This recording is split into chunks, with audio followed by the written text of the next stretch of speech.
All right, let's talk about a couple of things. Let's start with Senator Harry Reid's energy bill. It includes something called hydraulic fracturing. Yeah. What is that? Well, first of all, what they tried to do is have some kind of a climate bill, and I talked to you some 13 months ago and said cap and trade is dead. So they tried to get him to do it. He was trying to come up with something to satisfy the left, and the only thing he could come up with is to kill oil and gas in America. So he has the liability limits in the Gulf, which would shut out all the independents, certainly those in Oklahoma included, and leave it to only the government-run systems like China and Venezuela. But hydraulic fracturing was put in. This was the night before last, after 10 o'clock at night, and I found out about it at 6 o'clock the next morning and got busy on the thing.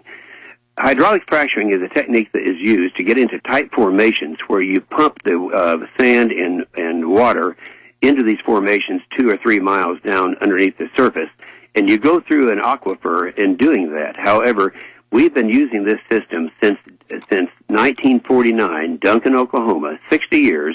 We've never had a case of contamination. But in order to try to stop us from reaching these very rich reserves, and we're talking about the shale reserves, Pat, they're just huge. We have enough natural gas to run this country for 100 years. We got to get to it, and we have to use hydraulic fracturing. So they're trying to regulate that out of business, and we're not going to let that happen. Now, anyone who wants to get into this subject, I gave a long speech on the Senate floor yesterday, and it's on my website, and if you kind of remind people, inhofe.senate.gov, they can get into that issue and some of the details that I discussed on the floor. Also in this energy bill, he included offshore drilling moratorium. Why? Well, he's doing that because, first of all, the president's already invoked, already has a moratorium. This is the effort to kill oil and gas.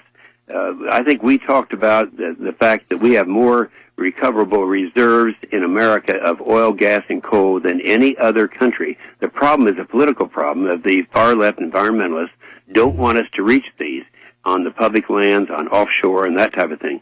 So what they're trying to do is parlay the tragedy in the Gulf into stopping drilling offshore, not just there, but elsewhere also. So he's doing it two ways. One is by the moratorium, but the other one is he is taking all caps of liability off so that independents can't get at it, and that leaves that, as I mentioned, just to the government-run systems.